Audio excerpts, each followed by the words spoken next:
The apartment smelled of stale coffee and lingering regret. When I opened the door, the silence hit harder than any argument we'd ever had. My keys clattered onto the counter, the metallic echo sharp in the dim gray light drifting through the blinds. Sarah's coat was missing from the rack.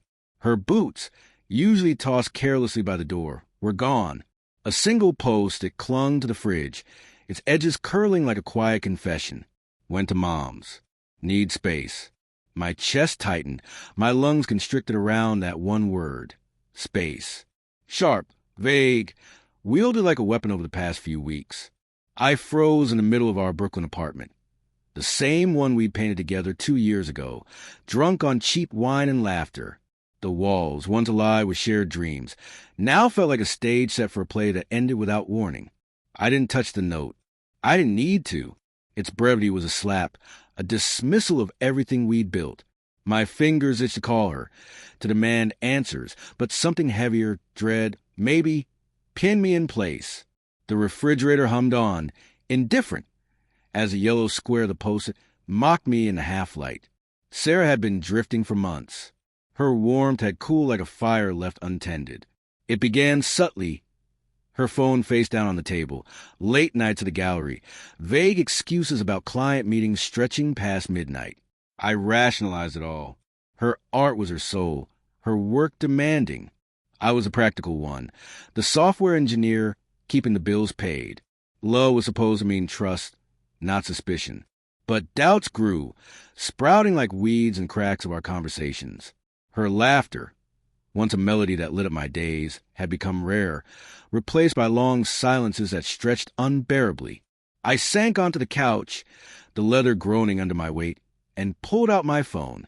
No texts, no missed calls, just our lock screen from Coney Island last summer. Her head thrown back in laughter, my arm around her waist. That memory felt like a lie, a snapshot from a life that no longer existed. I opened her Instagram, a habit I'd promised myself I'd quit. Her latest post, a rooftop bar, yesterday, hair catching the golden hour light, wine in hand. Caption, chasing sunsets and new beginnings. My stomach nodded. Comments were filled with heart emojis and vague praise. One stood out. Evan creates. Stunning. I hesitated over his profile. Photographer, city-based. His feed, moody portraits. And there she was, from last week. Sarah, eyes locked on the camera, a secret smile playing on her lips. The room tilted. I closed the app, shallow breaths, trying to reason it away. She was an artist. Photographers were part of her world. But the gaze lingered in my mind, too intimate, too unguarded. I paced the hardwood floors, cold under my socks. The apartment was silent, empty, every corner haunted by her, a half-read book on the coffee table, her favorite mug in the sink with a lipstick-stained rim. I wanted to scream, but instead I grabbed my laptop. If she wanted space, I'd give her an ocean of it. I'd find the truth. Her email remained logged in, a careless oversight. My cursor hovered over the inbox, the line I was about to cross trembling under my fingers. Pain and absence pushed me forward. I typed Evan in the search bar, hands shaking.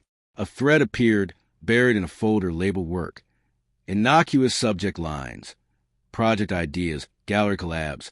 But the contents hit like a punch. Can't stop thinking about last night. Evan had written 3 weeks ago. You make everything feel alive. Sarah's reply. You're dangerous, but I don't want to stop. Tears burn my eyes as I scroll months of messages.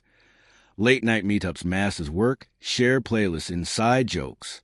A photo of them at a bar, his arm around her shoulders, her head tilted toward him like a flower reaching for sunlight. Each word was a shard slicing through the life I thought we had. I wanted to scream, to hate her, to rage. Instead, a hollow ache swallowed me, grief so deep it threatened to drown. I called her. 5 rings before she picked up. Guarded, soft. Hey, I saw your note. I said evenly. You okay at your mom's? Yeah, she answered too quickly. Just needed to clear my head. Clear your head from what, Sarah? From me? From us? Silence stretched across the line, suffocating. It's not like that, she said finally, voice cracking. I just I don't know who I am anymore. Mark, I'm lost. Lost with Evan. The name slipped out, sharp and accusing. Her gasp, a confession.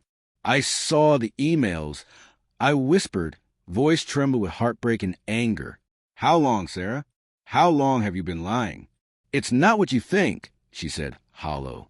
He's just a friend. We connect creatively. That's all. Don't lie to me. I snapped, restraint cracking. I deserve the truth. The line went quiet.